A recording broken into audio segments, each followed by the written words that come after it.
Hello सांग माने नमस्कार जय जगन्नाथ जदि आपण माने कटक बा भुवनेश्वर केउंझर बा घटगाँ आड़े जाउछंती और बाटरे गोटे भल जगह लंच बा डिनर करिया चाहूँगी घसीपुरा थिबा ये आचिलिस रेस्टोरेंट को आपण माने जाई परिबे। एठी आपण मानकु veg non veg Chinese Mughlai और भी बहुत प्रकार ऑप्शन मिल जिवो।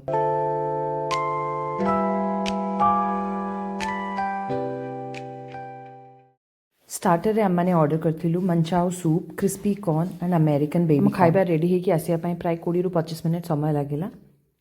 सूप आउ बेबी कॉर्न बहुत टेस्टी थिला बट अमेरिकन कॉर्न आउ टिके क्रिस्पी हितले भल होइतांता।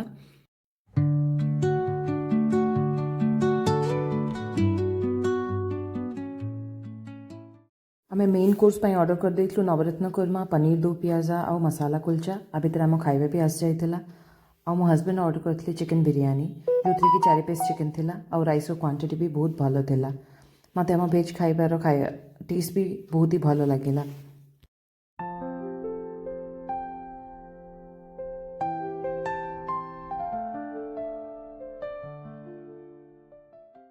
खाइबार क्वांटिटी आउ क्वालिटी दुईटा जाक भल रोचे। टोटल बिल आमर होता 1450। आपण मैंने निश्चित भाव में थरे जाइए ट्राए करेंगे। वीडियोटी भल लगी लाइक शेयर सब्सक्राइब करने को जमा भूलें। रही देखा नेक्स्ट ब्लॉग रे। Bye bye.